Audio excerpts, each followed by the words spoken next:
This is Duke University.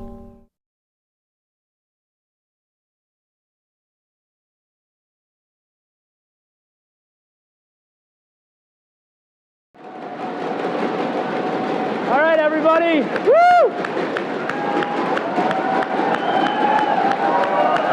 Awesome. Woo! Awesome. I love it. Yeah, it's exciting. It's pretty cool. Well, welcome, everybody, to the 15th Annual Duke Startup Challenge Grand Finale. My name is Brian Silverman. I am a senior here at Duke studying neuroscience, one of the co-presidents of the Duke Startup Challenge. I'm going to be your MC tonight. I am also the co-founder of Install Media, and I was named Entrepreneur Magazine's College Entrepreneur of 2012, as well as a past Duke Startup Challenge participant. We are really, thank you.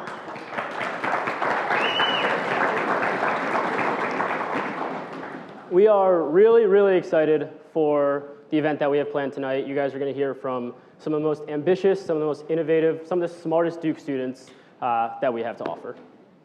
Awesome. I am so excited. My name is Howie Ree.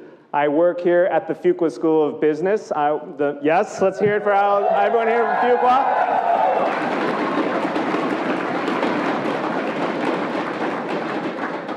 That's the nice thing about having a home crowd. I'm also a Fuqua alum. I work here at Fuqua as the Managing Director for the Center for Entrepreneurship and Innovation. I also have a second role with Eric Toon's group, the Duke Innovation and Entrepreneurship Initiative, where I'm the Managing Director for Student and Alumni Affairs.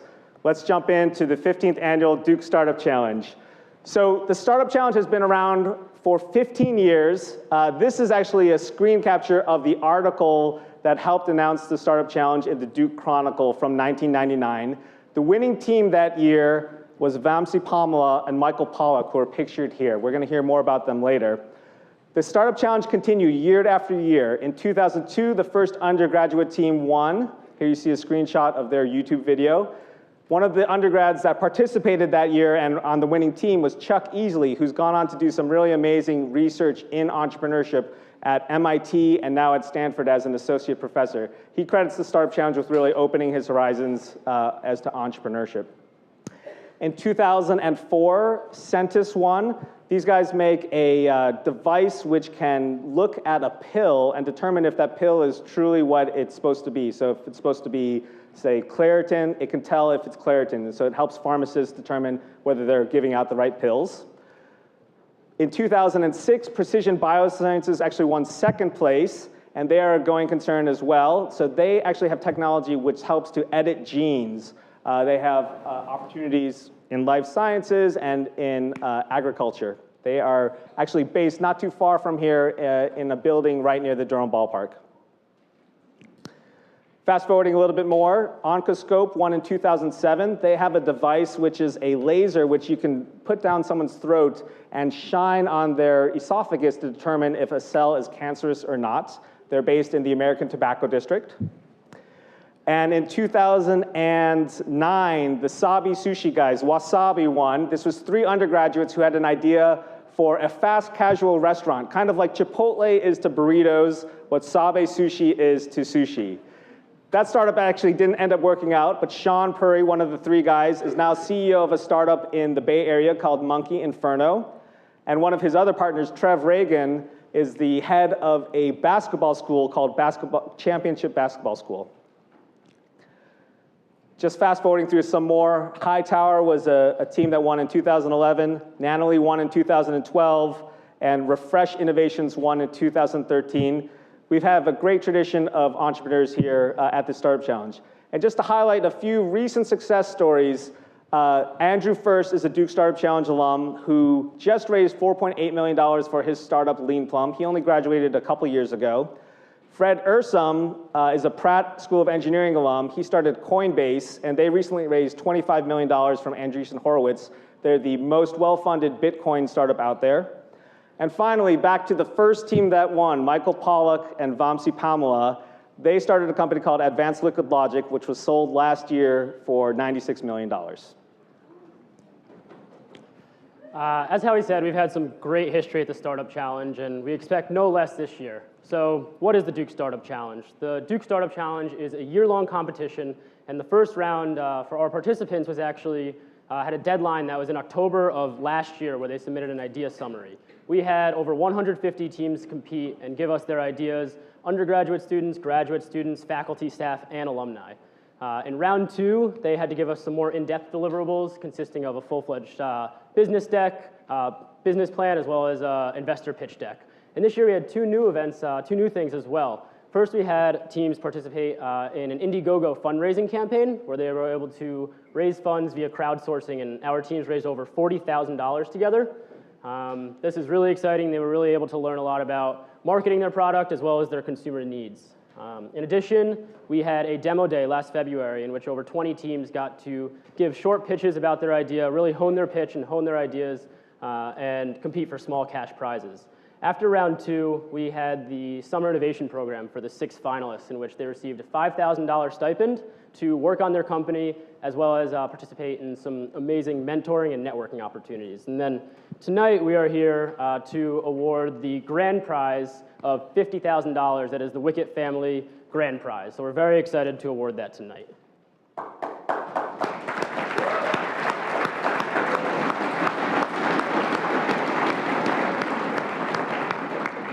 So taking a look at how tonight's going to work, there are 6 student teams. Each team gets 6 minutes to pitch. And after that, we have a panel of 8 fantastic judges. There'll be a 3-minute Q&A with each team. And we're going to be giving out 3 prizes tonight. The first is a $2,500 Audience Choice Prize, where you all will get to pick your favorite team, vote via text message, and that team will go away with $2,500 cash. The second prize that we have is another $2,500 prize from the James B. Duke and Founder Societies.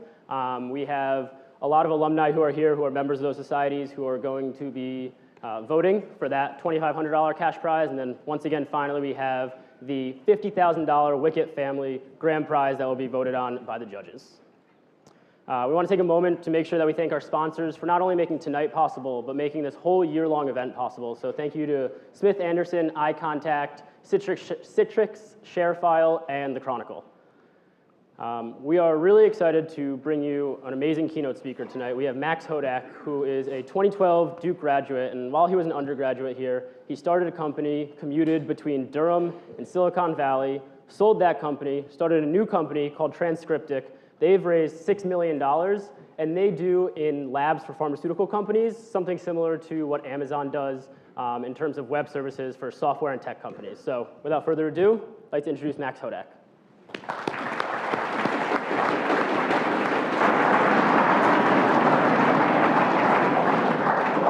Just press play.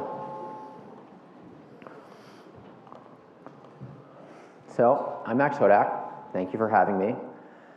I just want to start this talk by saying that I've competed in this competition before. I actually submitted the idea behind Transcriptic to this competition back in 2011.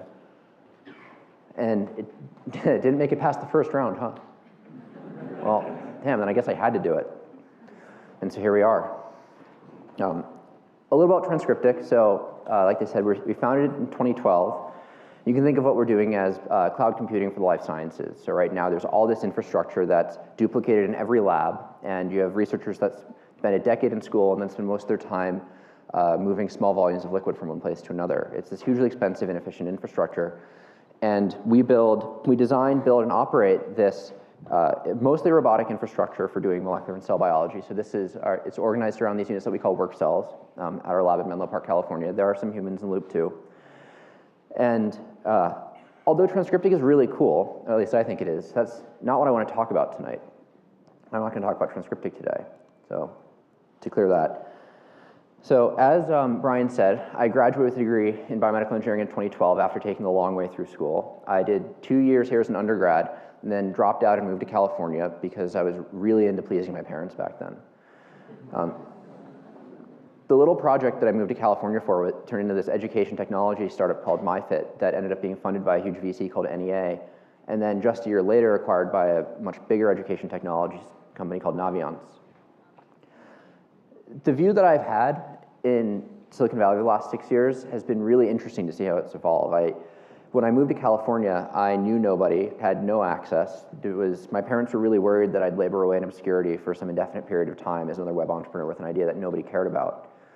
When I was raising money for MyFit, I remember very clearly there was one pitch meeting I was in where after the meeting was over, the VC said something to the effect of like, well, laughing, like the last time we did this, it worked out well.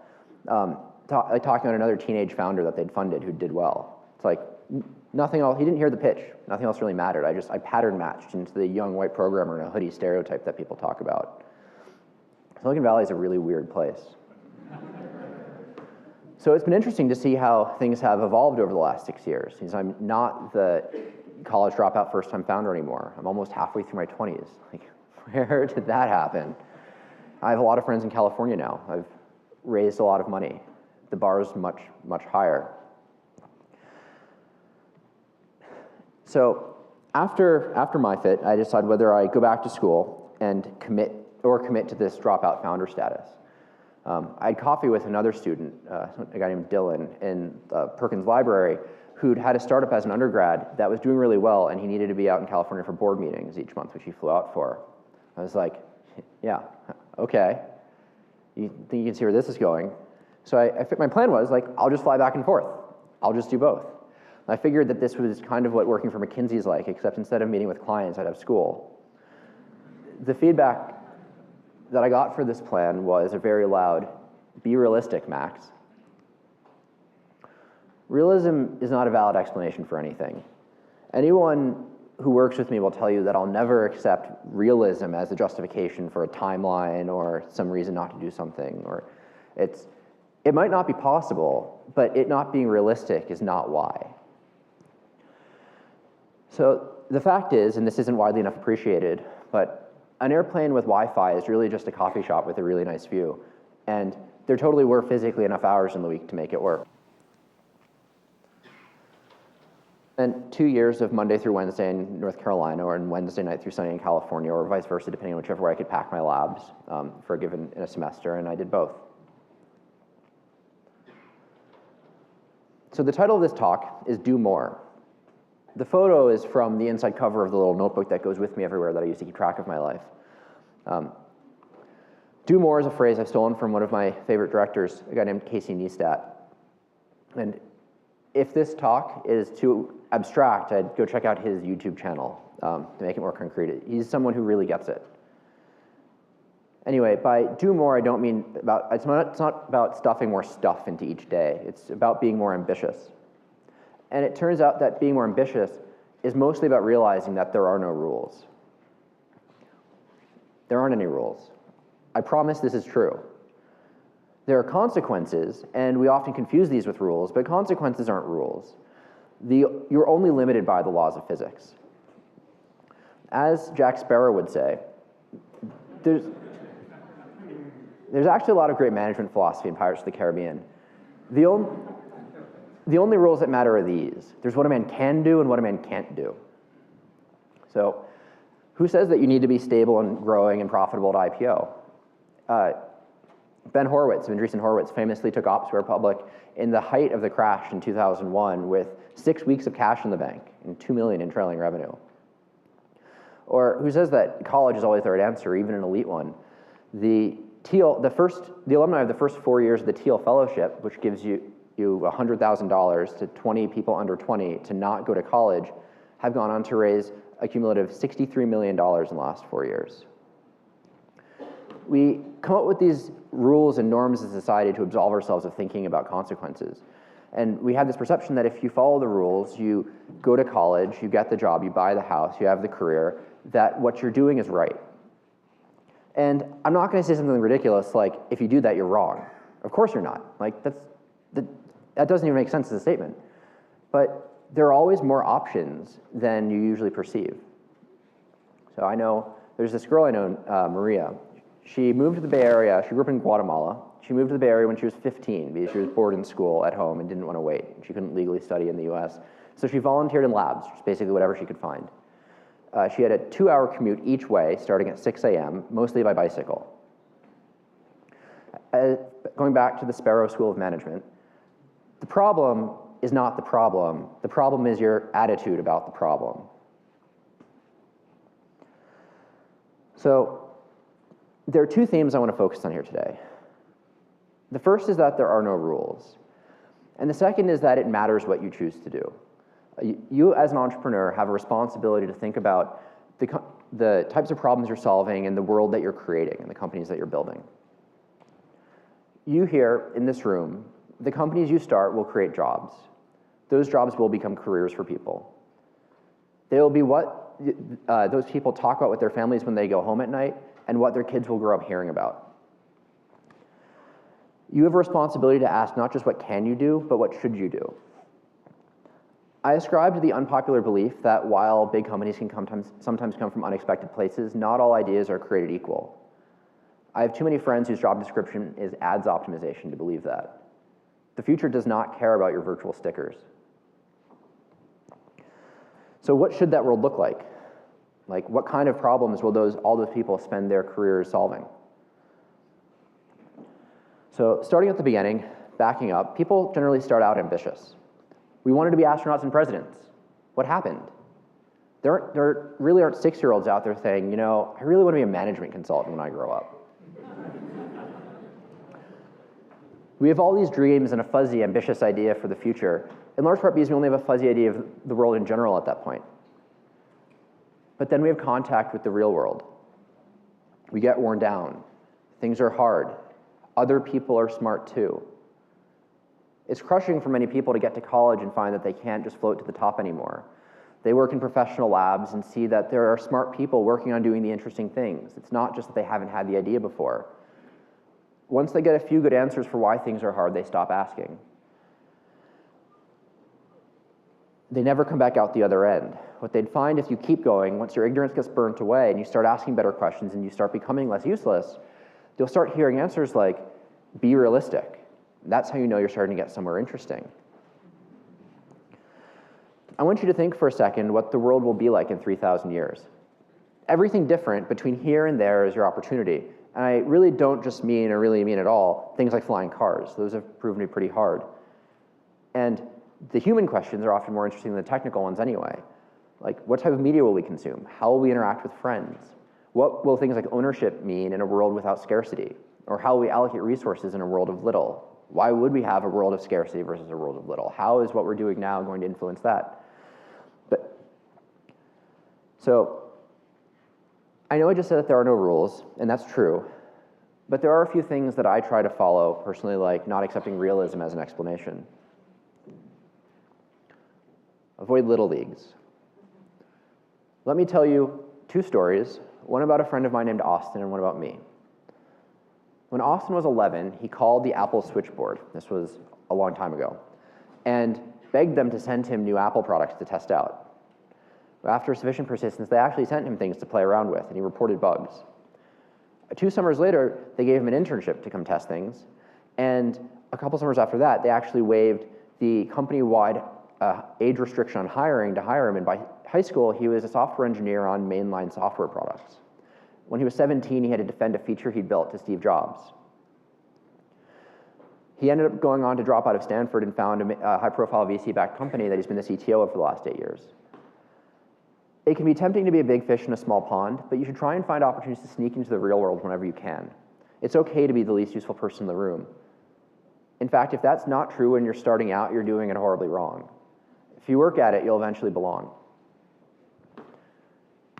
The other story is from my experience. So one of the reasons I came to Duke in the first place was there was a lab I really wanted to work in.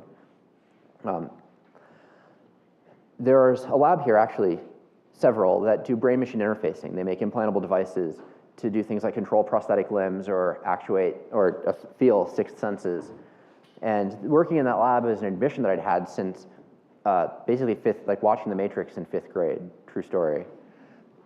So when I got to Duke as a freshman, I went and talked to my pre-major advisor, and we talked about undergraduate research.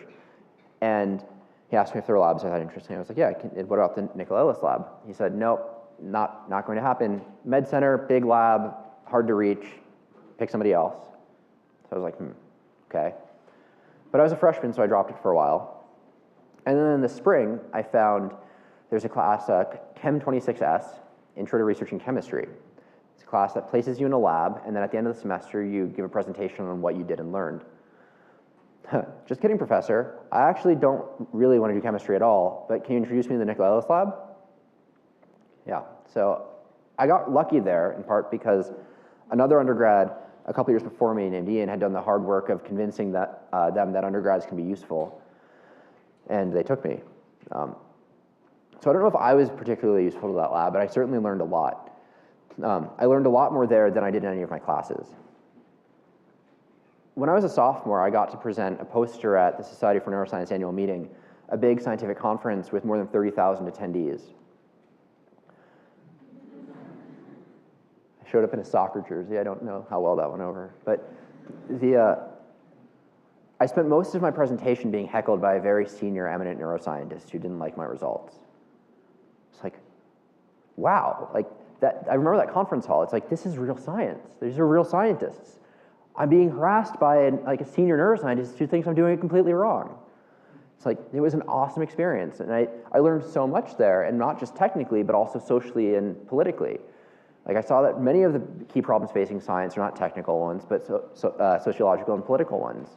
I got to see the system work together in the real world in a way that I never would have gotten just from seeing the illustrations in the textbook.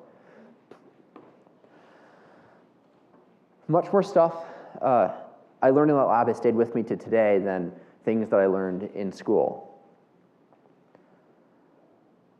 When we're surrounded by lots of other startups, some things get a lot easier. But we also tend to lose perspective. It blinds us and biases the way that we think about the problems that we should solve and what types of things that we should do. So consider this. Modern aircraft are this incredible, amazing thing. They're metal tubes that zoom through the sky at hundreds of miles an hour, thousands of feet in the air, suspended by nothing but air. But they're also not so exceptional anymore. We know how to do them now. There are hundreds of companies that operate airplanes, many of them much less impressive than Delta and United. So Boeing has this website, How to Start an Airline. You too can start an airline. I'm serious, you can actually do this. It's probably not a good fiscal decision, but if you want it enough and have a reasonable enough answer or good enough answer for Boeing Financial Services why you want to start an airline, you can actually do it. It wouldn't be easy, but no startup is easy. And if you're going to spend your time banging your head against a wall for fun, you might as well pick an interesting wall. One of the things you learn pretty quickly once you start getting any kind of press coverage is that the news is a horrible way to understand what's going on in the world. It's like, we think what we're reading are facts, and we're learning things until they start writing about us, and then it's suddenly glaring how wrong it all is. It's like, caption, flux capacitor. That's not a flux capacitor, it's a portable quantum tunneling device. I sent you a picture of a flux capacitor to use, and you got it wrong. And so you start getting this coverage, and you're like, you realize how nothing is reliable, and then you click to the next article, and you think, wow, Snapchat must be run by idiots. You have to go talk to the people. You get an introduction if you can, just send an email anyway if you can't, or if you're Ryan Ellis, send a FedEx box. But you only learn about how the markets really work and fit together by talking to the people in them. The flip side of this is that stealth mode is never the right answer. Not only are people not going to steal your idea, but you could be actively pitching them your idea and they're still not going to do it. Back when Transcriptic started getting some press coverage coming out last spring, there was this headline like, a sneak peek inside Transcriptic's secret robot lab. And I got all these messages like, wow, it's great to finally see what you've been up to all this time. Which I said, like, I've been trying to tell you for almost 2 years. Yeah. Another aspect of this, like expanding, is that recruiting is really hard. Good people are the limiting reagent in startups in general. It's like in Silicon Valley, what people are talking about, raising money is easier than getting really good people. And a key factor to raising money is having a really good team. And if you're doing something really ambitious, people want to help you. But you have to tell them. People would way rather work on something that pushes the envelope compared to a new photo sharing app or a food delivery service. One of the other things other types of messages that I got after press coverage was coming out was like, for the people that did know, they said, wow, that's exactly like you were talking about, which is kind of weird. I was like, did you think I was kidding? So imagine a scenario, a bunch of friends are talking about going on a ski trip. They have a thread of 8 or 9 of them. They're doing all this planning. They're gonna have to take 3 cars. They're gonna leave early in the morning Saturday, get 2 days of skiing in. They're not sure if the cabin will be able to fit everybody. And then on the drive up, they're talking about why they think some people are more successful than others. the two of them who did actually in the end go skiing. I think ultimately, fundamentally, it's not really much more complicated than that. We seem to have this problem where there's all these teams that talk about things like starting companies, but rarely actually get very far, which is really kind of mystifying. It's like you've been talking about doing these things with these people, but you haven't actually done any of it. Do you just forget? This is one of the key pieces of magic that really makes Silicon Valley unique, by the way. If you haven't been there, you should definitely go visit, but it's almost immune to this problem, and that was something totally foreign that I just didn't really expect when I moved there. And at the high end, in a completely different category, you have crazy people like Elon Musk, who is apparently overheard a while ago talking to some car industry executives who were complaining that because they didn't manufacture their own cars, they didn't control their own process, they were really limited. So he said, like, what? It's not that hard. You build a transmission, you license a motor, you put it, like, you just build the car. You have my patents, I gave them to you. You just build the car. You just build the car. Never forget that you too can start an airline. So the point, of course, isn't that building a car or starting an airline are easy. It's that right now you probably don't think they're possible or even reasonable things to talk about as a startup, which is definitely wrong. And it's indicative of how a lot of people are blinded in the way that they think about what they can do. Don't take that PhD in chemistry to Zynga. There are two ways in which showing up is important. The first is that you can actually build the car. The second is that you never know where the random connections that will change your life will come from. Of the people that I've talked to that have really been successful, overwhelmingly what changed their life weren't things that they instigated. They were in the right place and they're prepared to take advantage of an opportunity when it came along. 2010, it's 5 p.m., I get an email inviting me to a dinner. Some random people I'd never met before. What didn't seem super important. I already had something scheduled for that night. So I began to draft a response and saying I can't make it. And then halfway through, I delete the draft and ask if I can just bring my +1 instead. The people I met that night go on to become my best friends and the people I live with now. One of them would go on to be a VC and one of the key investors in Transcriptic, someone who was totally vital in getting it off the ground. You have to get lucky, which brings me to my next piece of advice. Be lucky. The way that I think about luck is in terms of surface area. You have to make it easier for opportunities to find you. By the way, this is the only good justification I've ever heard for using Twitter or blogging. So I have a friend, he has a blog, and he does really good work, he's a software engineer, so do lots of other people. But he had a blog and some of it really stood out. And one day he gets an email from a publisher asking if he'd wanted to write a book. So now he's written a book. That's pretty cool. And then soon after that, his company got acquired by a much bigger company that you've all heard of. And well, it's obviously more complicated than that, and there are other people at the company doing a really good job too. He's said to me on multiple occasions that it's hard to overestimate the impact of visibility. It's really important to have people that talk about you. It helps you be in more places. It helps you be luckier. And you should really go past just surface area and think about the distribution, the density, and the connectedness of that surface. It's much better you should seek out interactions where you're the single link to some part of the graph instead of having one connection to one very dedicated small world network. Related to all this is that it turns out that being a CEO is actually a really terrible job. I wouldn't wish it on anybody. And part of this is because we're expected to have all the answers. Your employees and their families will look at you and they'll say things like, we're not getting traction, the technology's buggy, we're running out of money, and look at you with doe eyes and you'll just respond with what? Like, what, me? Because of course the reality is that I don't have all the answers. I don't really have any answers.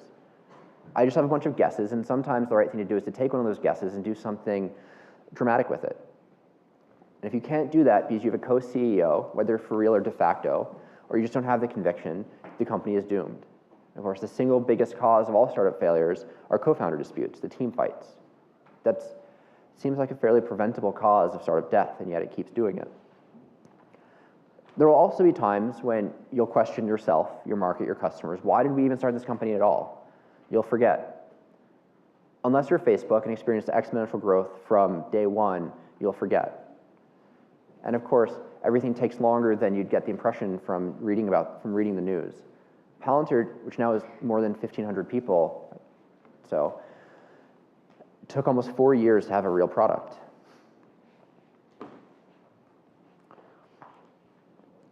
The way I handle this is to keep a simple premise. We know for sure that there are people that spend a decade in school all over the world that spend most of their time moving small volumes of translucent liquid from one place to another. We know for sure that as much as 80% of published science struggles with reproducibility. You know that whatever else we forget, we have these simple things to retreat to. I strongly recommend you find something similar. I'll close on an Eleanor Roosevelt quote. Do something every day that scares you. I mean this literally, not metaphorically. When I was growing up, I was really afraid of heights. My family would go indoor rock climbing, and by 14, I was a master belayer. I rarely left the ground. I didn't really like being in my parents' offices in Midtown Manhattan that felt like they were 1,000 feet up. But then I started climbing, and then I started skydiving. And then after a while, I had a habit where when something made me anxious, I knew that's what I should go do. Behavior change is really hard in any form. In flight school, there's a saying, that which pushes against you lifts you up. You always take off into the wind. And this is one of the few good hacks that takes a simple physical activity and translates to professionally relevant behavior change. So all I can say now is good luck. I hope to see you out there.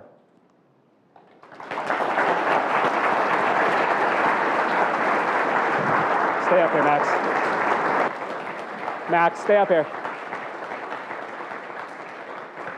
Q&A. Great. So we're going to take a few questions with Max. If I could actually have the house lights up. I know there's a huge line of people here that are trying to find seats. Now is a great time. Please come in and find seats. Also, if I could have the judges, please start to come up here to transition to your seats. That would be great. So house lights up. Please come in and grab any chair that you want here. And we are going to take a few questions with Max. Let me see a show of hands. Show me your hand if you have a question for Max. We'll take 3 questions. Oh, I guess there are no questions. All right. What is the thing that most scares you about tomorrow? Sorry? What is the next thing that you're afraid to do? The next thing I'm afraid to do. Question is what are you afraid to do? The next thing he's afraid of. The next thing that you are afraid to do. I mean, there are lots of things I'm afraid of. I don't know, I'd have to think about that. They're really hard. Well, so I guess you're asking from like a physical perspective, like other than jumping out of planes. But really because a lot of the things I think about, right, is product decisions. Like there's really hard business model questions. I don't know the right answer, and the most important thing is the company. But I don't like water. I like air. I like being in the sky. I finished my pilot's license a little while ago. I think scuba diving. Just being out in the water and having this like an unknown amount of creature underneath you is just, no. I don't like really swimming. Pools are fine. The ocean's not so much. I should probably go do that. Great. Second question. Who's got a question? Raise your hand. We're going to take 2 more here. I guess I answered everyone's curiosity. Maybe so. Have you ever met Elon Musk? No, I've never met Elon Musk. That is that fits the legal definition of hearsay. Last question right there, Jose. How'd you get your parents to back you up? I'm sorry? How'd you get your parents to back you up? What do you mean? For what? In life? Like, yeah, how did you guys just support your ideas and Oh, I just don't tell them anything. Like Perfect. seriously, this presentation is probably how they found out about skydiving now. Well, thank you so much, Max. Really appreciate your time. Let's give him a hand. We've got a gift for you as a small token of our gratitude, and you're actually going to be coming on as a judge here. Thank you so much. So with that, let's introduce a bunch of parents, our judges here. We're going to start with Bob Creedon, and let them each introduce themselves. Here you go. My name is Bob Creedon, and for the last 2 years, I've been the executive director of the Blackstone Entrepreneurs Network, and happy to have Duke as one of our partners in the network. Prior to that, spent 23 years in Boston as an early stage venture capitalist. My name is Mark Schmidt. I'm a Fuqua 95 graduate. Glad to be back here. I run a Department of Defense supplier by the name of Cyberlux Corporation. We build mission-critical lighting for mostly special forces. And I've been involved in 7 so far startup endeavors, so my heart's with you. Hi, Malay Shaw, undergrad. Where did I go to undergrad? Oh, here. And then I got my Fuqua MBA as well, so I can't get enough of this place. I'm an angel investor by day. I've been doing that for about 12 years. And in the last 3 or 4 years, I've started managing a number of angel network funds and real estate funds. Hi, I'm Melissa Bernstein, 1987 public policy studies grad from Duke. And 26 years ago, hard to believe, my husband and I, he's right over there, Doug, founded our toy company, Melissa and Doug. And we're so proud to be involved in entrepreneurship at Duke and helping to inspire. They're doing all their own work, young entrepreneurs, to make a go of it. Hi, I'm Karen Levert, and I'm the CEO of a company called Southeast Tech and Ventures, and we work with you brilliant folks, researchers, and students that have great ideas that are ready for the commercial marketplace. So we work with you with bringing the intellectual property in our company and then further developing them. And so Advanced Liquid Logic was one of the companies we worked with Duke to move forward, so we're happy about that. It's great to be here. Hey, so I'm Reed Lewis, Trinity 84, older than Melissa. So I'm, yeah. Is that possible? I co-founded a software company in '88. It must have been a good year, which we sold 2 years ago. And I also co-founded Duke Gen, the Duke Global Entrepreneurship with Howie, and I think Howie is amazing.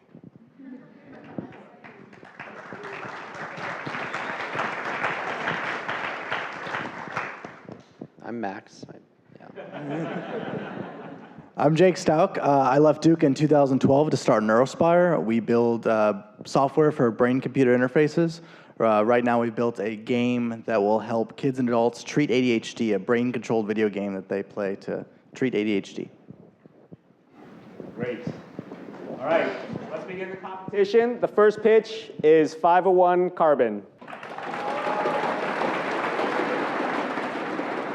Hi, my name is Andrew Joyner. I'm the executive director of 501 Carbon, and I'd like to tell you a story about how we're working to solve one of the biggest problems in the world right now. 501 Carbon is a hybrid nonprofit organization that uses public financing methods to address both climate change and energy poverty in developing countries. This is a map of the currently electrified world. Notice that roughly 20% of the globe is still living in the dark, lacking modern energy services, including both electricity and clean cooking methods. The collective electricity budgets of the 1.2 billion people that are technically energy poor is greater than the international markets for soft drinks or cosmetics. 501 Carbon implements small-scale solutions that include biogas digesters, biomass cook stoves, and solar lamps. These types of technologies are designed to withstand harsh conditions in countries like Uganda, Kenya, and Haiti, and do not need significant maintenance.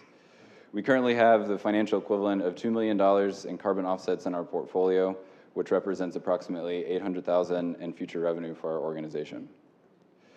We utilize climate finance to support our international efforts, but rely on individual and corporate donations to support our domestic operations. 501 Carbon is both a matchmaker between corporate buyers and projects that have already been developed, as well as a developer in our own right. It was in this capacity that we tried to find a sustainable solution to an energy supply shortfall in one of the countries we operate in. The grid in Pakistan supplies approximately 14 hours of electricity per day and is usually combined with diesel generation to fill the reliability gaps. Regardless of this fact, the textile industry there is gigantic and remains one of the lowest cost options globally due to the agricultural supply and workforce available. We realized that there is a significant market in emerging economies to solve energy shortages at both the household and corporate level. The 3 companies seen here We're paying 10 cents per kilowatt hour for unreliable electricity from the grid, and another 23 cents per kilowatt hour to light up fleets of these diesel generators to keep their factories running. We solicited some partner engineering firms to work up a sustainable solution to this issue and signed these 3 corporate clients up for pilot projects implementing biomass. The biomass projects we created use agricultural waste from manufacturing and textile industries. The energy supply is virtually inexhaustible, and the plants are capable of running 24 hours a day, which completely removes the reliability issue from the equation. The success of these projects has prompted other clients to request we scale our operations. These corporations seen here have extensive manufacturing footprints in the country of Pakistan and are desperate for solutions to the energy crisis. Many are paying up to $6 million annually for fossil fuel-based generating options to island their facilities off the electricity grid. We currently have no marketing budget in Pakistan, but clients like these are hearing about the success of the 3 pilot projects and are requesting duplicated results at their locations. So now we have contractual partnerships with the largest renewable energy developer and the largest traditional energy developer in Pakistan to create turnkey microgrid solutions that solve the needs of both the factory owners and the factory workers. 501 Carbon works to finance the operations and offers power to the factories and cook stoves for the workers, all utilizing the same biomass fuel.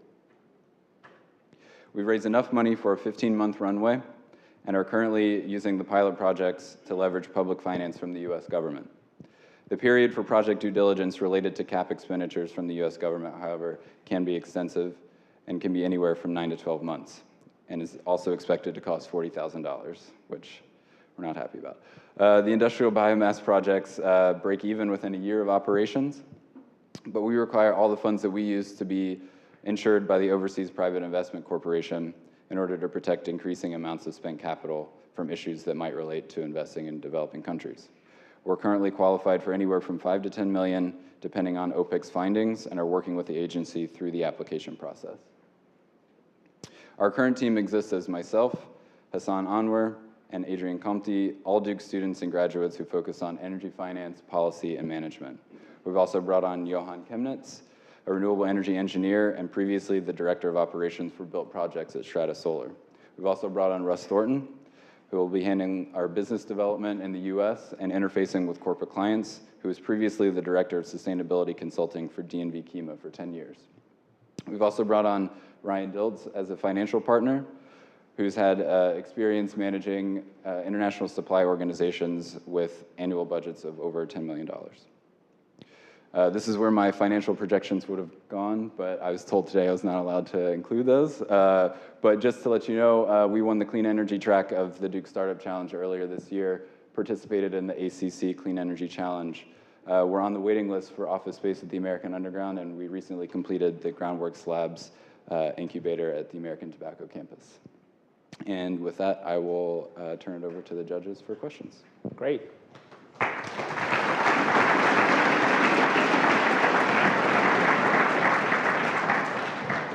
3 minutes for questions from the judges. Anybody chime in?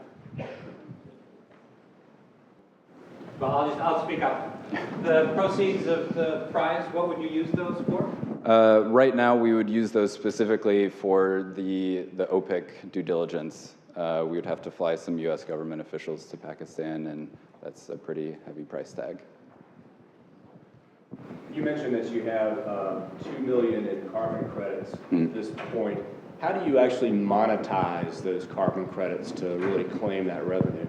So right now we're marketing and retailing those to corporate clients as like CSR options, but we see a lot of potential for using our hybrid model. 501 Carbon is a 501c3, so we can provide the carbon credits as a tax-deductible option for CSR to corporations while also building biomass plants as renewable energy solutions to their issues.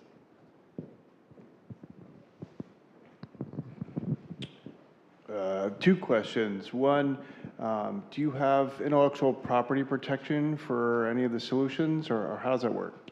That's a really good question, and I know that's always on any investor's mind, but we're technically not using any technology that isn't out there. It's just a market, an incredible market need, and an inability of people to figure out how to fit the pieces together. So your special sauce is matchmaking then? Pretty much, yeah. And so my other question is, are there other people that are doing this? In other words, would those clients that you showed us just keep running the diesel generators if it wasn't for you?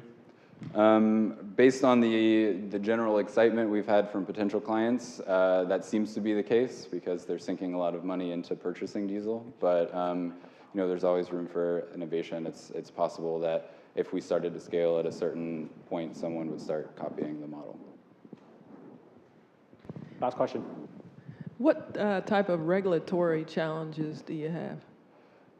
Right now, the energy crisis in the country is so bad that anything that offers a solution is kind of waved through a lot of the processes. But one of our partners on the ground, Pakistan Engineering Services, has really great relationships with the government there. And as soon as we can get through the U.S. process, we've been assured that it's go time, basically.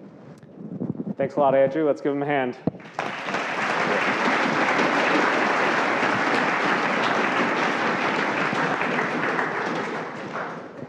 Next up is CrowdTunes.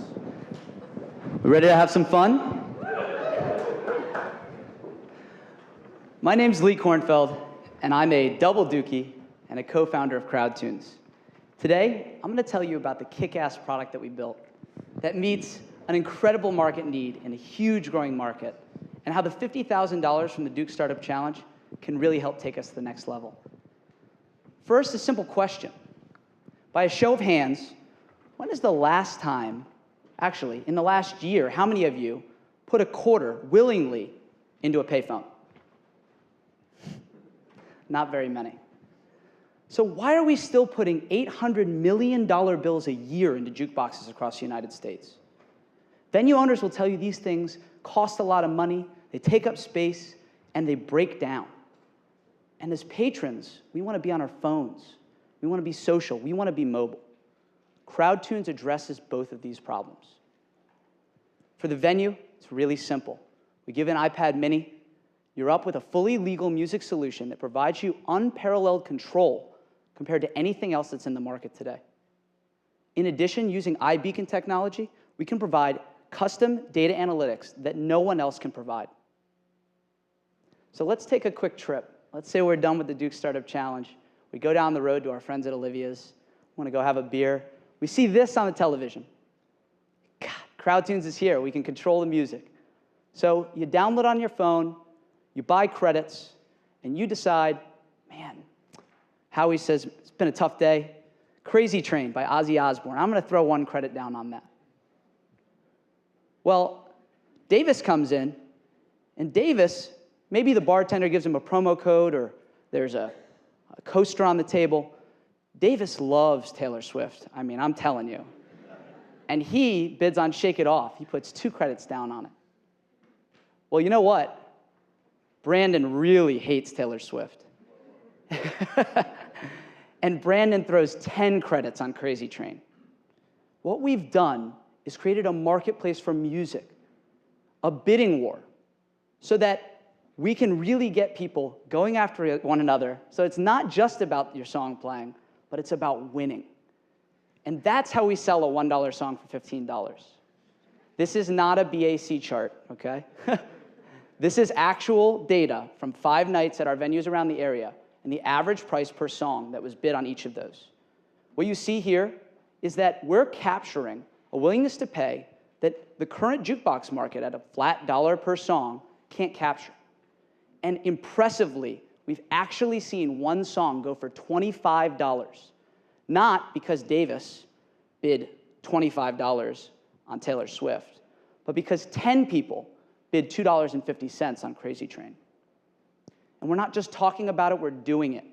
We're in 15 local venues, including a pilot program with a local Applebee's that's a part of a franchise, has 133 locations, and they want to use us as their music provider. We're also working with 4 athletics departments. In fact, tonight, we ran the Duke soccer and volleyball match. And when we meet with people, when we meet with the decision maker, we convert 90%. And I promise you that's not just my good looks. With patrons, we only have an iOS app, but we've had huge downloads credits bid, songs played, and 7.5% monetized, which is 3x the market average. If you don't trust me, ask our good friend John Kraft. He started this small startup called Pandora. John said, I believe in crowd tunes and think it's a great idea. I can definitely see people paying $5 to $10 for a song. I want to be a part of this. And he will be as a board member in the near future. This is a big market. $1.2 billion are spent on music in 600,000 bars and restaurants around the country. There are two major players. Background music, that's the one where you walk in, they're playing a horrible song and you can't control it at all. And jukeboxes, we've already talked about. They're not interactive. They cost a lot of money. Our biggest competitor is a company out in California called Rockpop, but they started 5 years too early. And as a result, they sunk a lot of money into an engineering-grade piece of hardware. And they also charge a flat 50-cent fee for credits, for putting your song in the queue. When we win this market, we can make $100 million on cashing in credits. But think about it. When you're in 10,000 venues and you control the sound waves, the television screen, and people's phones, there's a huge opportunity there for customer data analytics, promotions, marketing. That's a billion-dollar opportunity. We have the team to execute this. In addition to myself as a double Dookie, we have 2 other Duke alums. We have 40-plus years in combined engineering experience among us, 10 years of management consulting, sorry, there were a few of us, at companies like Bain & Company and BCG. And we've all started companies, including successful exits to companies like iRobot and Cisco. In the next 12 months, we're going to focus on sales and marketing, product development, and legal. We've got term sheets on the table with the major music labels, and we just need a little bit of money to make that happen. The $50,000 from the Duke Startup Challenge would be huge for us to help accelerate our movement into 50 venues locally and to raise a seed round. We truly could not be where we are today without Howie, Duke, and the rest of the startup program. We hope to continue to be an integral part of the Duke success story here. Thank you.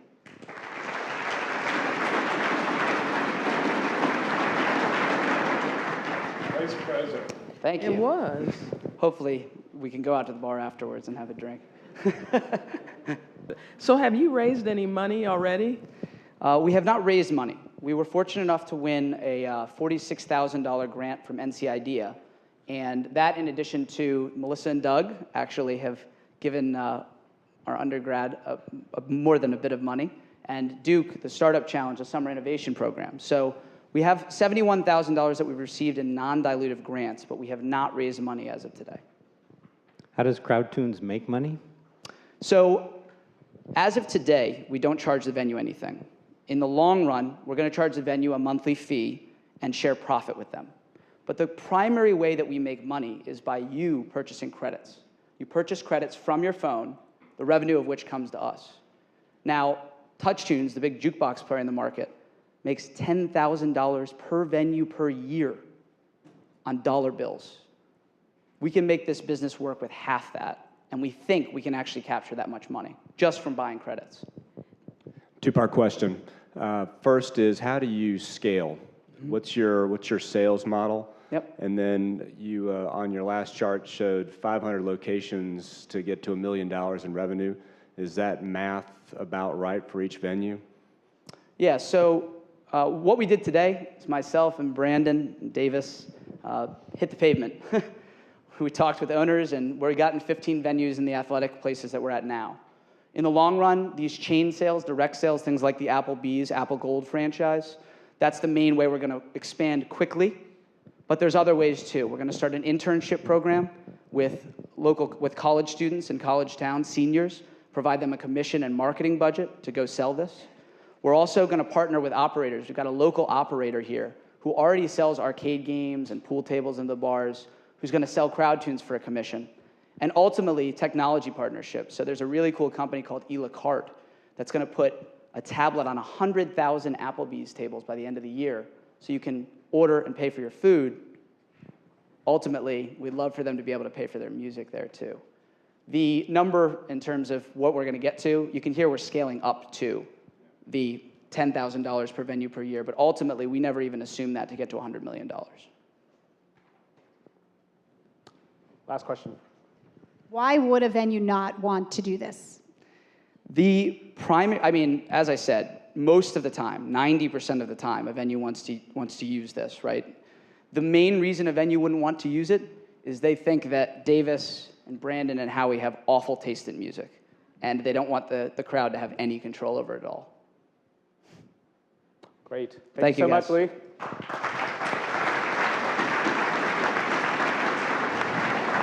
Thank you. Next up is Med 3D. Go ahead, Nushin. Let me start by asking for a show of hands if you or somebody you know has been affected by breast cancer. Looks like a lot of you have been touched by this disease. In US alone, 200,000 women will be diagnosed with breast cancer this year. 40,000 deaths will occur as a result of breast cancer annually. And yet, early detection remains the cornerstone in control of breast cancer. It's been shown that annual mammography screening can reduce mortality. However, mammography only provides a 2D image of a 3D object, which is the breast. As a result, there are a lot of cases that cancer can be missed or false positives can happen. Mammography being the single most difficult diagnostic task in radiology is the only medical imaging procedure whose quality assurance testing is mandated by the federal law. Now, the good news is there is this new technology on the horizon, digital breast tomosynthesis, which provides 3D images of the breast. As a result, it substantially increases the detection rate and reduces the callback rate. To make sure that these devices work properly and that their quality is adequate, they need to get tested every day. You'll be surprised to learn that the block of plastic that Adam is showing over here, with simplistic test structures embedded in it, has been used for decades to represent a breast model, to serve as a breast model for quality assurance testing purposes. Not only it underestimates the sophistication of actual clinical diagnostic task, but also as we segue into 3D imaging, there's an apparent need for more realistic, human-like breast models with actual 3D structure inside them. Med3D is a team with vast expertise in engineering and science, medicine, radiology, and business development that offers quality assurance testing solution for modern imaging systems.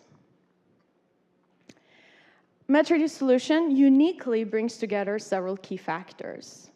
Coming in with leading-edge research in digital breast tomosynthesis, we use our extensive proprietary database of human images to create the very first physical breast models that can create 2D and 3D realistic images by using our proprietary materials, proprietary 3D printing fabrication technology, as well as our proprietary 3D modeling and design software. Our superior product is simply unique because there are no other commercially available breast models out there that are designed based on human data or can mimic realistic breast structures in 2D and 3D images and are reproducible and can lend themselves for bigger studies where you're required to simulate a range of the population, such as virtual clinical trials. Every facility that performs mammography procedure is required to have a breast model for its daily quality assurance testing.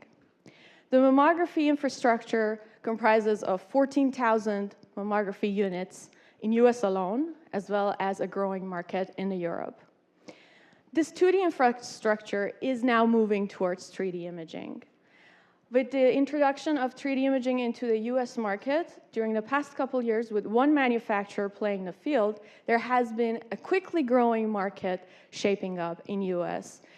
The second manufacturer just received their US approvals this past month. Several other manufacturers who are actively shaping the fast-growing market in Europe are also on the outlook to receive their US approvals. In addition to quality assurance testing, we also will be addressing bigger markets, which include other body part models, as well as virtual clinical trials, which will take us to multimodality imaging, advanced contrast-based imaging, as well as training arenas. To date, we have de-risked almost all technical challenges associated with our product. And this has brought us to numerous know-hows and secret sauces that have enabled us to create our advanced alpha prototype. Our advanced alpha prototype is being under test with major manufacturers as well as regulatory and research organizations in the field.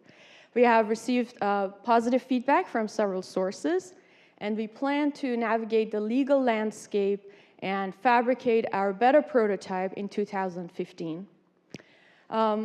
The beta prototype will enable the major manufacturers with whom we have built partnerships to perform necessary field trials. And based on their recommendations, we'll be able to adjust our prototype quickly thanks to our proprietary method of production.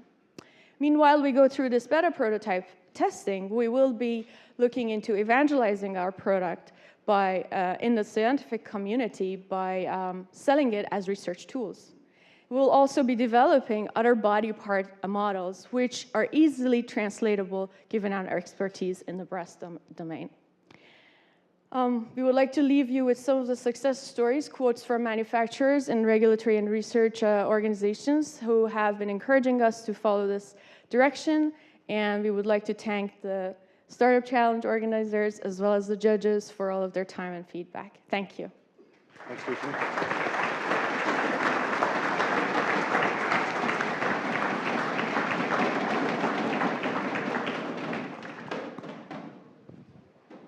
First question, who will be regulating the QA portion of your development pathway, and what size kind of clinical trials are going to be required to establish efficacy? When talking about these breast models, the way to approach the regulatory organizations is that you will be starting with manufacturers who create the imaging equipment, and then based on their recommendations, every unit needs to be tested according to their recommendation. Now, they will present their recommendation to regulatory organizations such as FDA, which will eventually approve the models, and they will be then required to be purchased by anybody who's using the imaging equipment to have the corresponding test objects with it. Did I understand you that you're assuming that manufacturers are going to go through the regulatory process for your models? It's going to be through the manufacturer's recommendation, and then the regulatory phase is passed. We could either go to market through the manufacturers or directly to the consumers. Where does the 50,000 get you, and how much capital is going to be required after that to actually get this to market? So, envisioning the final quarter of this year, as well as the second 2 quarters through 2015, that's when we plan to fabricate our beta prototype and engage with manufacturers for the testing of it. That is going to be enabled with this grant prize, and this will help us to navigate the legal landscape as well. And after the first year, based on the sales we've generated with the research tools, as well as the seed funding, we hope to be able to get into the market with this first line of product. Meanwhile, we're developing the next lines of products, which would be other body parts. Back to the regulatory approval. Sorry, so do you need an approval per device? Is the approval of the Phantom married to, is this something that is approved with the device as part of the device's approval, or does the Phantom have its own approval that's portable across devices? Yeah, it would be independent of the device, I would imagine, yeah. Okay. Great. Thank you so much, Lucian. Appreciate it.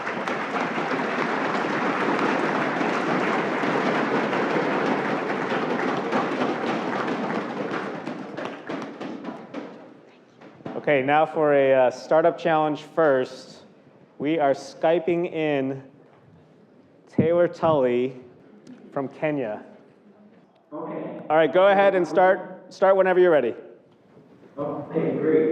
So if you just bear with me to make the presentation goes smoother, I'm going to share my screen with you. And so, okay. So good evening, everyone. My name is Taylor Taylor Tully. I'm the founder and director of Rangeland Solutions, which is a social enterprise working to address issues of environmental degradation and market access that plague pastoralists, or those who raise livestock for a living. So the livestock sector is an important global player with wide-ranging social, economic, and environmental impacts. Worldwide, livestock production provides livelihoods for 1 billion of the world's poor, or about 1 in 7 people. However, the livestock sector is also a major driver of environmental degradation. This is of particular concern in developing countries like Kenya, where the livestock industry is one of the largest sectors and represents 12% of national GDP. In the arid and semi-arid lands, which you can see here in light tans, the livestock sector provides livelihoods for 95% of families and employs 10 million people. However, pastoralism in arid and semi-arid lands faces environmental challenges due to population growth, land conversion, and overgrazing. As a result, 2/3 of the land is degraded. In addition, the livestock sector is dominated by small-scale actors, creating inefficiencies, and pastoralists are unable to access capital, markets, and extension services. One potential solution to the environmental challenges is holistic management, which was first developed by Alan Savory in the 1960s in Zimbabwe, and has since been implemented around the world. Holistic management is a form of planned rotational grazing and has been shown to rehabilitate habitats by reducing overgrazing and erosion and enhance natural processes such as nutrient and water cycling.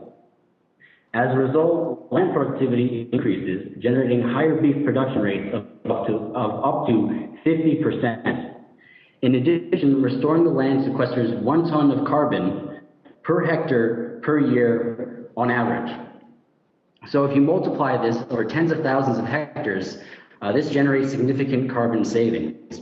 And these two pictures compare adjacent areas of one managed under holistic management and one that's not. So working through a community-based field staff, Rangeland Solutions partners with pastoralist groups and provides them training on holistic management, as well as grass seeds for reseeding and a water hole for livestock, all at no cost to pastoralists. These investments are aimed to increase the productivity of the land as well as the capacity. Rangeland Solutions will also help pastoralists to market their livestock, so to eliminate the long chain of middlemen and provide them with higher prices. In exchange for these services, Rangeland Solutions earns a commission on facilitated livestock sales and gains the right to raise cattle on the lands of the pastoralist free of charge. This allows Rangeland Solutions to recoup its initial investments and share in the benefits of improved livestock yields. So Rangeland Solutions has a strong management team with over 30 years of combined experience working in the livestock sector and with pastoralists. The team is dedicated to creating a more sustainable livestock system. So in March of 2014, Rangeland Solutions established a pilot project in southern Kenya with a group of 15 pastoralist families.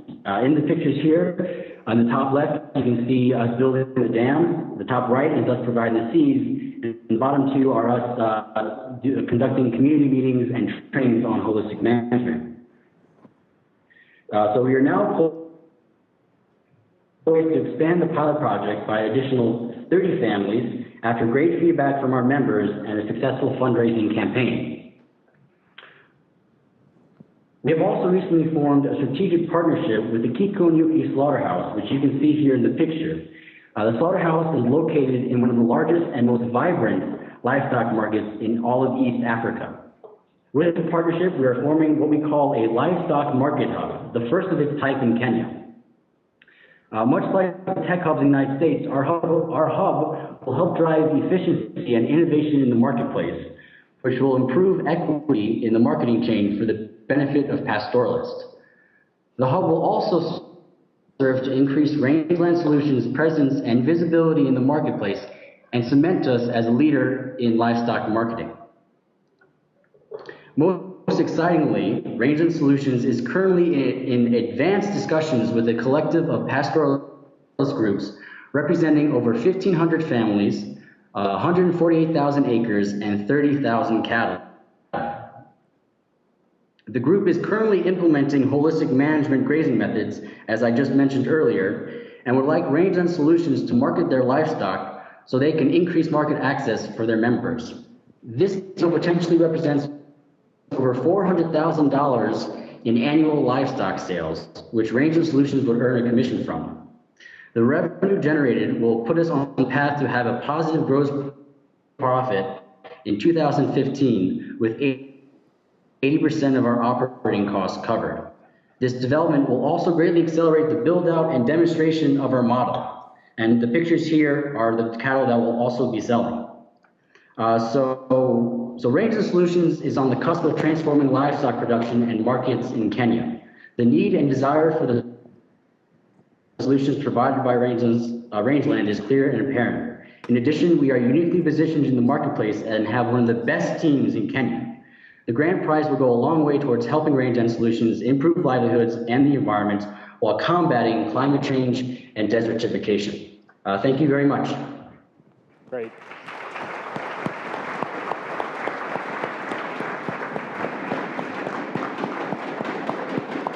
Okay, 3 minutes for questions, and in case you can't hear it, I will repeat the question for you.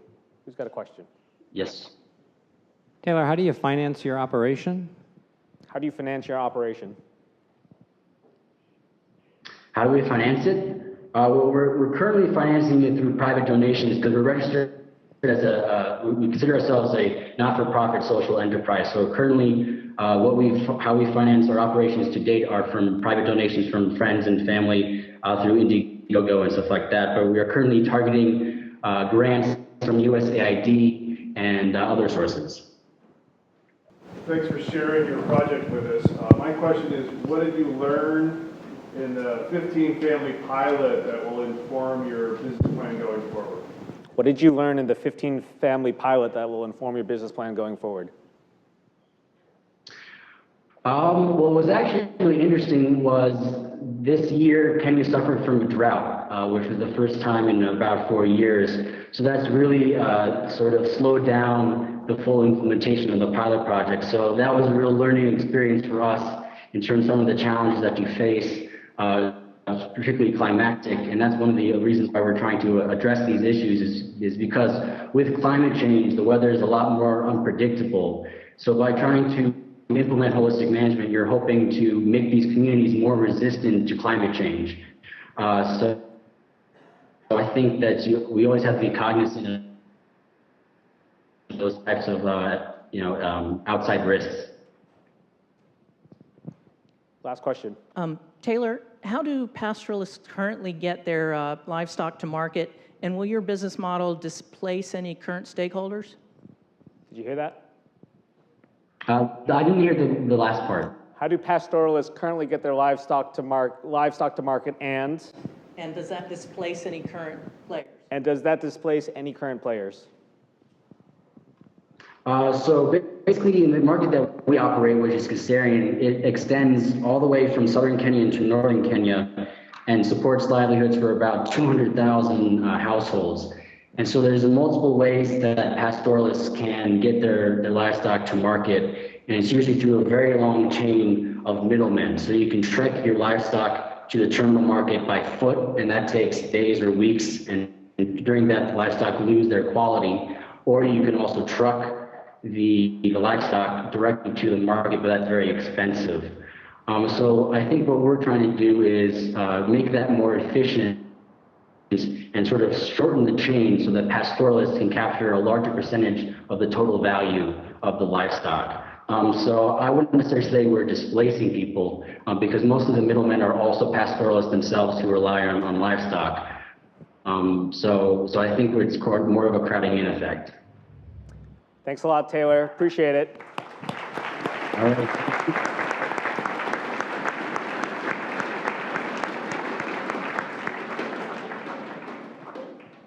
Next up is towel burner. Good evening, ladies and gents. My name is Jeff Iannacone, and I'm one of the co-founders for Talburner, a new advertising channel. And let's just get something straight right now. That handsome devil sitting in the front seat is not me. That's my far better looking co-founder. His name is Jake Anderson. And the reason why I've got this picture is not so much to talk about how good looking Jake is, but more so to share with you where the idea Talburner got started. And it was when we were deployed to Afghanistan. When Jake and I weren't flying fighters out in combat missions, we were hanging out at the gym on base at Bagram Air Base. Interesting thing about the gyms at Bagram was that their gym towels were dyed pink. The reason why they dyed their towels pink is to prevent people from walking off of them at the end of the day, because it gets pretty expensive. Just so happens that gyms here in the United States have the same problem. Gyms here go through about $3,000 to $5,000 a year replacing towels. We're solving that problem. We're solving that problem at the same time by meeting an advertiser's issue. Advertisers are constantly looking for new ways to cut through the clutter and connect to active users through their experiences. By connecting, that's one of the ways that they're cutting through it. That's easier said than done, but we're making that happen, and we're solving both of those issues at the same time by printing advertisements on gym towels and handing them out to gyms for free. The gyms provide these towels to their customers for a 4-month campaign, and at the end of the 4-month campaign, we resupply. We wipe that expense off the gym's books. We provide more value to the gym member, and we hook our advertiser up with an unprecedented amount of frequency in front of a prime time, valuable demographic, active users, the gym goer. We also provide our advertiser with a measurable campaign. We send offer emails through our gym owners, disseminating it down to their gym members throughout the 4-month go. And we also send out a survey at the end of the 4-month campaign collecting data from our gym members. But most importantly, we hook our advertiser up with an opportunity to connect and integrate their message into a very valuable experience. The gym goer's workout time, a time when the gym goer is alive, the blood is flowing, when they're soaking up the messages that we're passing them, while they're at the point of impact. And what I mean by that is when they're using the very products in their workout that our advertisers are trying to sell. So the team, besides Jake and I, Michael Olander is our investor. He's also the CEO of O2 Fitness, and he brings with him the entire O2 Fitness team to help advise. Chad Clark is our first hire. He's our VP of Sales and Marketing. He's got a ton of sales experience with startups, and one of his most recent gigs was being the Director of Sports Marketing at 5 Hour Energy. So you're wondering, does this concept work? And the answer is yes. And the reason why I'm saying it first is out of the data from our survey on our MVPs. So recall rate, transactions, would you refers of 79 up to 42, 36% respectively. But what really excites us is the demand for our product. Before we met Michael, we were working in 2 local venues. Michael introduced us to Rex, which is a round table for fitness clubs executives. Rex liked our plan. They stuck their necks out and they pitched on our behalf to a small group of owners, and shortly thereafter, we had over 125,000 gym members saying that we want Talburner towels. Our advertiser demand is there. We're selling to small businesses through our MVPs, but the entire time, we knew when we got started, we needed to be talking to people that had the need, the want, the budget to advertise in multiple venues at once so that we can scale. We're talking to them, and they want trials. We talked to the largest advertising agencies in America. They've looked at our price points, said they're good to go, and also have given us positive feedback that their partners would like to get on board. We're confident that we can get the huge players up to speed in the future. Talburner is a first mover, and we're going to take advantage. With the investment that we've got, the team, with the market, with the manufacturing and supply chain nailed down like we have, we're going to hit 1,000 gyms with 2.6 million members total in less than 2 years. And we're confident we can march it up to 16K, 41.6 mil in less than 4. But the entire time, knowing we're fighter pilots, we're aggressive, and we're going to try to blow these numbers up and increase them. A $50,000 prize increases those numbers by 30% tonight. Additionally, as we continue down this road, we will always remember that although our distribution channel was opened up on this simple product, it doesn't mean that this simple product is the only way that we can materialize more value for all parties involved. Why? Because we're towel burner. We're not a towel company. We're an advertising channel. We will find new and innovative ways to open it up for all parties. Thank you.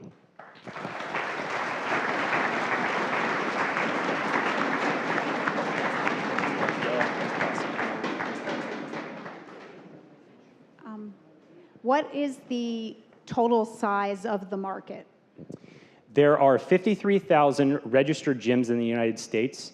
23,000 of them are small boutique gyms, your CrossFits. They're not our target to get started. 30,000 large-scale fitness facilities in the United States are our targets. And what percentage of those do you think you can get to? That 4-year projection is 50%. That's pretty much the max of this particular, until you go into other advertising needs. Yes. What do you make off a gym in a typical 4-month campaign or over the course of a year? Well, keep in mind that we're going to capture $6 in revenue per gym member. So 1,000 gyms, we're talking $15.5 million. And where'd that $6 come from? Just curious. The way that we split, well, our pricing is $11.50 CPM. When we roll a campaign out, we put 4 advertisers into one gym. So they get a solid towel advertisement, and there are 4 advertisers that go into a gym. But if you want one more common sense way to break that down, because CPM is not always common sense, we charge 50 cents a gym member. For 50 cents, you get to advertise in front of one gym member for 4 months. So we saw your survey numbers or responses. What's happening on an actual basis? I mean, have you sold to multiple gyms already, or those are all forecasts? And No, we're closing deals right now as we speak. So beyond those MVPs, we have gotten verbals, not pen and inked yet. We're getting into gyms in February. Towels will be there. So we are in a verbal stage with the largest fitness club franchise in the entire world, Gold's Gym, right now. We have other follow-on smaller gyms, but still we're talking 20 to 30,000 members, and things are good there. We could plug advertisers into these facilities, our launching pad in February right now, but we're standing by. We're going to allow that gym owner, as per his request, because we need to nurture that relationship with him, we're allowing to finish up the contract process, and he is going to refer us to his preferred advertisers. We've got no problem with him helping us sell. And is your target advertiser a local? Our target advertisers are regional and national brands. We're starting to get the ball rolling with regional brands. They find 40 to 50,000 members lucrative. National brands are looking more 500,000 plus. Sorry, out of time. Thank you very much, Jeff. Appreciate it. Next up is Let's Be Well Read. All right. Hi, I'm Rajvi. I'm the founder of Let's Be Well Read. So Let's Be Well Read is a social venture that aims to combat iron deficiency anemia in India. Going back to 2010, I suffered the consequences of low iron levels in my blood. And when I got tested and spoke with physicians in India, I realized that anemia is a huge public health problem in India, affecting over 900 million people.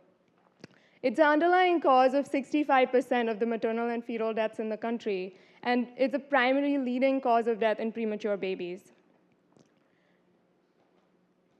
So in 2011, I started Let's Be Well Read more as a campaign to combat this condition. And we conducted anemia testing and treating camps in the urban slums of Mumbai, where we tested and treated over 5,000 anemic women.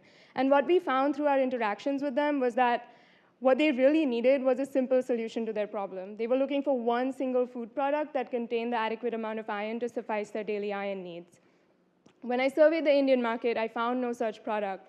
So after a year's effort, Let's Be Well Read created our very own iron-rich nutritional bars called Goodness.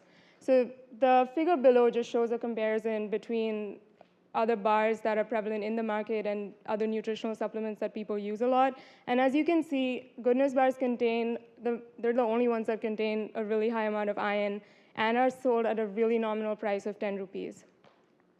Our goal is to make goodness available and affordable to every single one of those 900 million anemic people, which is a really lofty goal. But we've made huge progress in 2014. In fact, 2014 has been one of our best years so far. So in terms of growth, we've spread from 3 states at the beginning of this year to 4 states and 9 cities so far, and we're spreading to 2 more pretty soon. We regularly sell 20,000 bars a month, generating a revenue of $4,000 through various distribution channels like schools, NGOs, government agencies, personal orders. And we've also had a number of awards, accomplishments in this 1 year. We've had several publications. We won a couple of business plan competitions. In fact, medical students from Duke went down to India for a week and conducted a Duke-funded efficacy trial for goodness bars. And the results will be published shortly. All I can say is that they're really promising. So 3 main things that we worked on this summer in conjunction with the support we got from the Duke Startup Challenge so the first one was advancing our production to meet increasing demand. So something that we've been facing for a long time is that we have a lot of demand, but we don't have the necessary infrastructure to meet these demands. And the main reason for that is still now we were outsourcing our production, but now we've decided to have an in-house production unit. And we recently obtained a $20,000 bank loan in order to set that up. The production capacity of this unit would be 100,000 bars a day. We've already signed contracts with government agencies, which require at least a weekly supply of 200,000 bars. And we're looking to open a production unit in the South pretty soon. The machines below are just the lineup that we bought to enable production of the goodness bars. In terms of branding and product lines, so until now we'd never gone into because we were just growing so fast, we hadn't really gone into patenting, trademarking, and everything. So we've accomplished that this summer. We've also we plan to launch new flavors and variations of goodness bars over the next 18 months.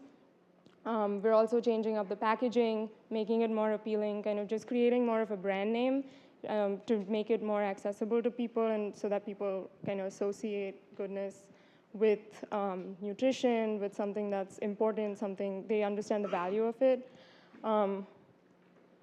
And the last thing was distribution and marketing, which has been a challenge all through, because India is a pretty decentralized marketing and distribution system.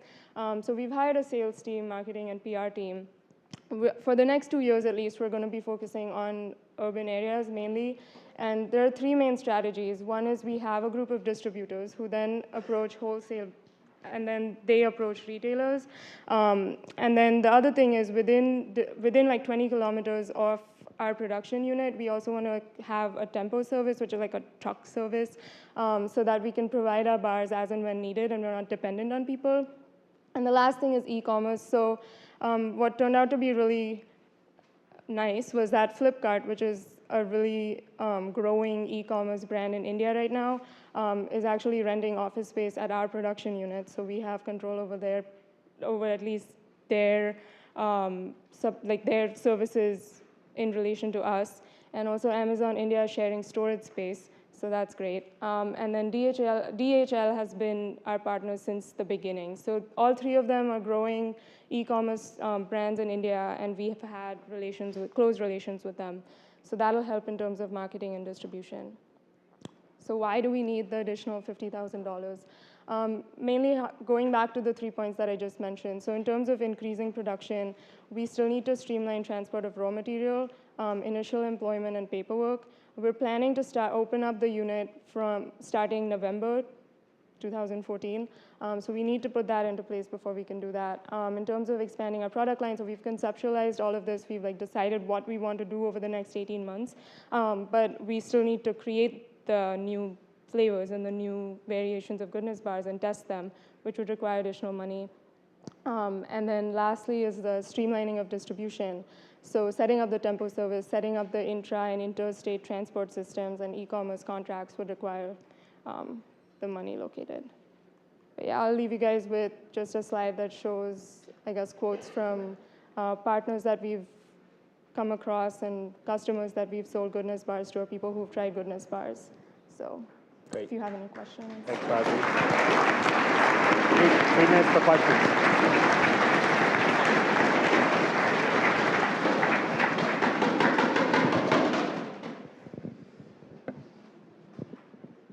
Are you going to sell it in the U.S.?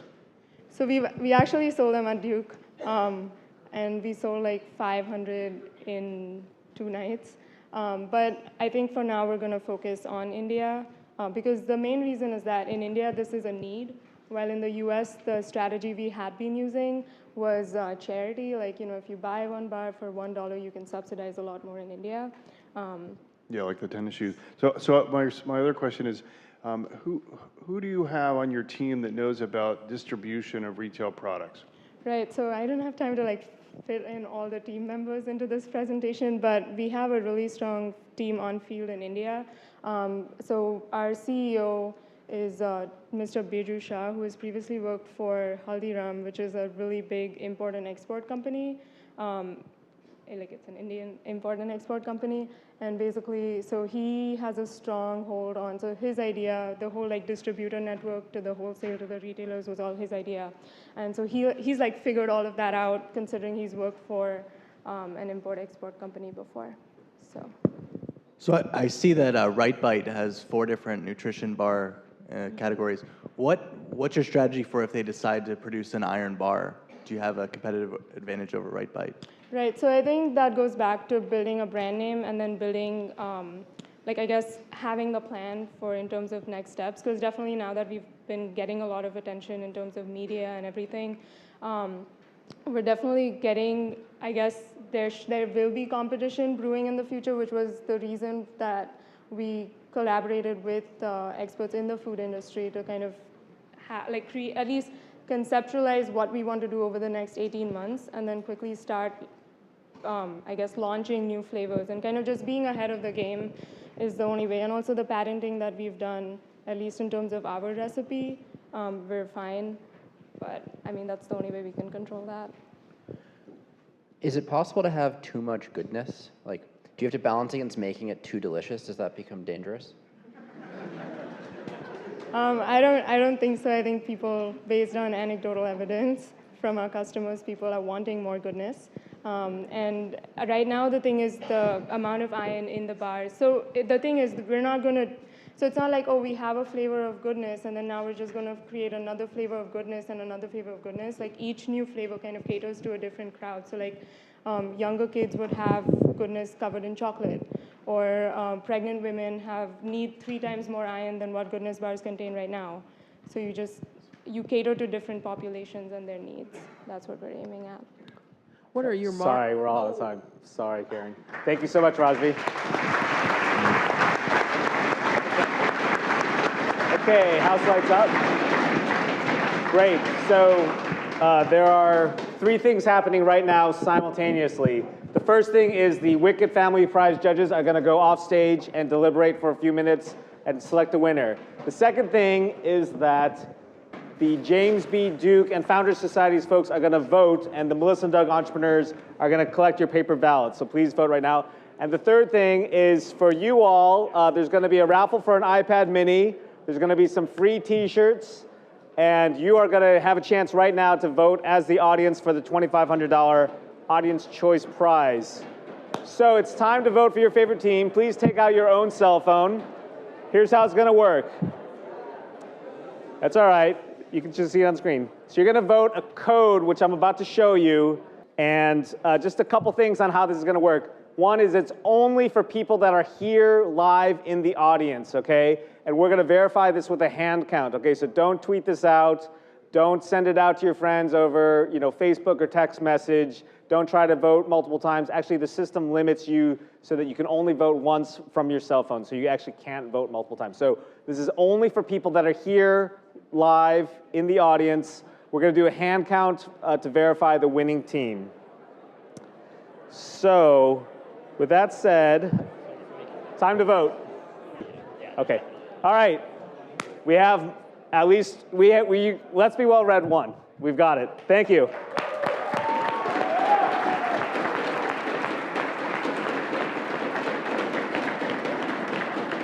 All right. They win a $2,500 prize. All right. We're still a couple minutes away. But we do have the results of the James B. Duke and Founders Society's award. The winner of the Same James B. winner. Duke and Founders Society Award, taking home $2,500 cash, is Let's Be Well Read. Congratulations.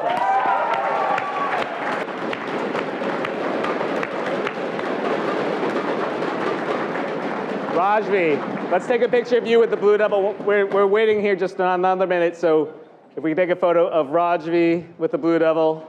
There we go.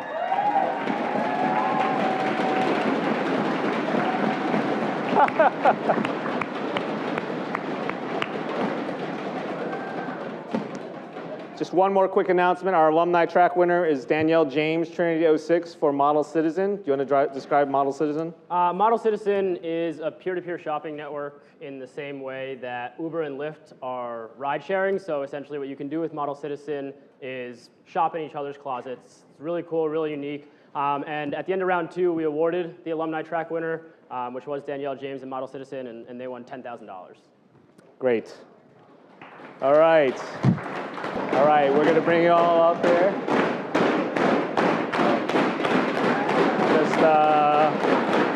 I guess we'll have you stand here. Come on up here. We're going to have you stand here. Are you guys organized to give feedback? Okay, so we're going to have the judges give some quick feedback, and then we're going to reveal the winner. Reed. Okay, so I've seen pitches for a long time, and these pitches are some of the best I've ever seen. I have to say I'm unhappy with our government because I really want to see the financials, right? As investors or business people, that's what it really comes down to. But tonight we saw well-crafted presentations. They addressed the issues. Some of the presenters have come a long way since we've been watching them, so well done. Yeah, I'd just like to reiterate that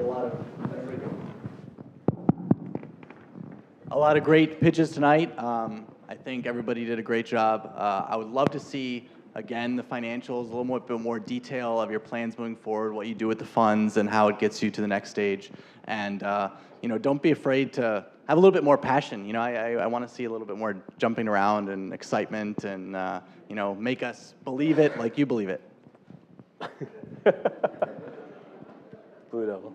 That's what I would say too. At the end of the day, it comes down to the business, but passion really sells. And when we see that passion, it's intoxicating.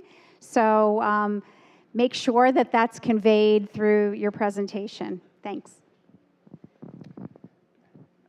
I think that we saw a number of ideas tonight that have some tremendous merit.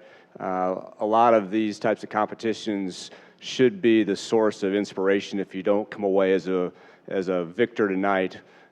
It's certainly an awesome opportunity to be here, and I personally have never shared the stage with the devil, so I'm absolutely happy with tonight. There are shovel-ready projects, and there are investor-ready companies, and I think we saw a bunch of those today. I always like being here because I learned something. So it's great seeing the companies and the folks presenting. And Max made me think about, if you believe in it, whether you win here tonight or not, just do it. Max and Bob. Yeah, so I thought it was really interesting that almost half of the companies were basically nonprofits. They were geared towards the developing world and social change. I thought that was really interesting and not something I expected. And yeah, all the presentations were pretty interesting. That'll be cool. So for the 7th time, I'll say phenomenal presentations, really good job on everyone's part. One thing, I guess, in looking at presentations that you should do or like to have seen more of tonight is the economics of how you make money. I know we can't tell, how much you're looking to raise thanks to the government, but you can always say, here's my business model and here's how we are going to make money, and it just helps you to understand more about the company and the model. Great job, though. Wonderful. And I love the Skype, Howie. That's just so cool. All right. So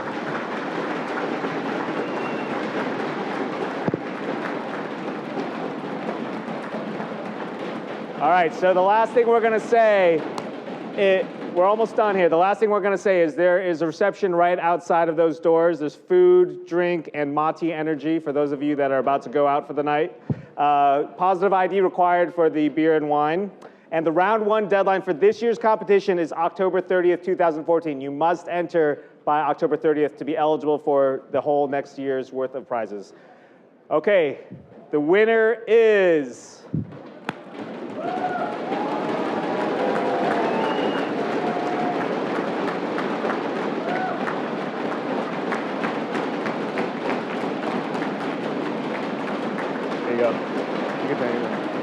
The winner of the 15th Annual Duke Startup Challenge is Let's Be Well Read.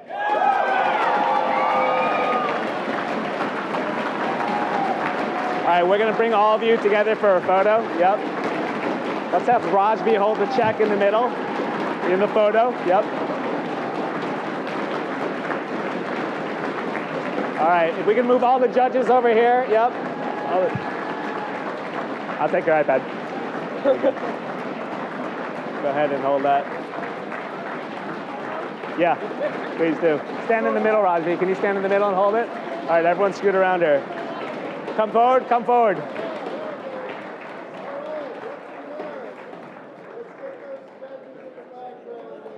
Eric, come on up. Eric, what are you doing? We got to get Eric in here. Right in here. All right, last one.